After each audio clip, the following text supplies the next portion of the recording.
ព្រឹត្តិការណ៍ប្រឡែងកូនត្រីនិងសម្លចាណាងឆ្នាំងយក្សលើកទី1ឆ្នាំ2025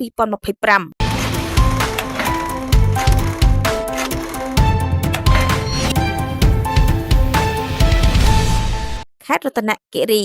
កាលពីព្រឹកថ្ងៃទី1ខែកក្កដាឆ្នាំ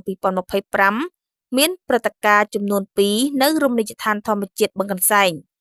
ព្រឹត្តិការណ៍ទី1ទិវាមច្ឆជាតិ1កក្កដាឆ្នាំ2025រៀបចំដោយខណ្ឌរដ្ឋបាលជលផលនៃមន្ទីរកសិកម្មរុក្ខាប្រមាញ់និងនេសាទខេត្តរតនគិរី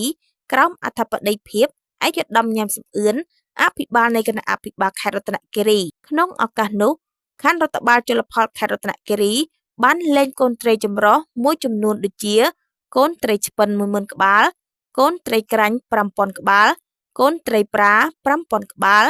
កូនត្រីអណ្ដែង 20000 ក្បាលលៀសចំនួន40គីឡូនិងត្រីពូជចម្រុះចំនួន20គីឡូផងដែរព្រឹត្តិការណ៍ទី2បន្ទាប់ពីឯកឧត្តមនិងក្រុមការងារបានប្រឡែងកូនត្រីចូលក្នុងរមណីយដ្ឋានបឹងកន្សែងរួចមកក៏បានធ្វើដំណើរមកប្រារព្ធពិធីនៃព្រឹត្តិការណ៍សម្លចាណាងឆ្នាំងយក្សលើកទី1ឆ្នាំ2025ដែលធ្វើឡើងនៅរមណីយដ្ឋានបឹងកន្សែងដដែល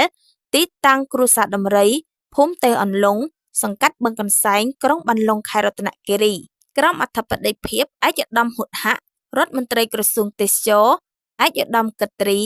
និងឯកឧត្តមញ៉ាំសំអឿនអភិបាលខេត្តរតនគិរីឯកឧត្តមញ៉ាំសំអឿនបានថ្លែងទៅកាន់មហាជនដែលបានចូលរួមក្នុងកម្មវិធីនោះថានេះជាព្រឹត្តិការណ៍ដ៏សំខាន់ក្នុងការជំរុញឲ្យភាគីពាក់ព័ន្ធដៃគូអភិវឌ្ឍអង្គការប្រជាពលរដ្ឋទូទៅភ្ញៀវទេសចរជាតិនិងអន្តរជាតិកាន់តែយល់ច្បាស់ពីអត្ថប្រយោជន៍នៃវិស័យទេសចរជាពិសេសការយល់ដឹងបន្ថែមពីសម្លចាណាងគឺជាអត្តសញ្ញាណមួយរបស់បងប្អូនជនជាតិដើមភាគតិចនៅខេត្តរតនគិរី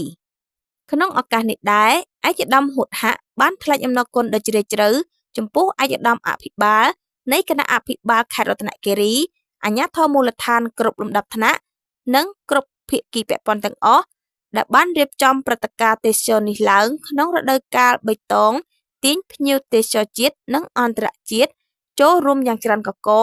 ដែលជាការជំរុញចលនាទេសចរក្នុងស្រុកនិងលើកកម្ពស់ការប្រើប្រាស់រដូវកាលបៃតងដើម្បីបង្កើតបរិយាកាសផលិតផលខ្មែរហើយព្រឹត្តិការណ៍សម្លចាណាងឆ្នាំងយក្សលើកទី1នេះជាព្រឹត្តិការណ៍ទេសចរម្ហូបអាហារពិតជាមានលក្ខណៈពិសេសដោយឡែកមួយ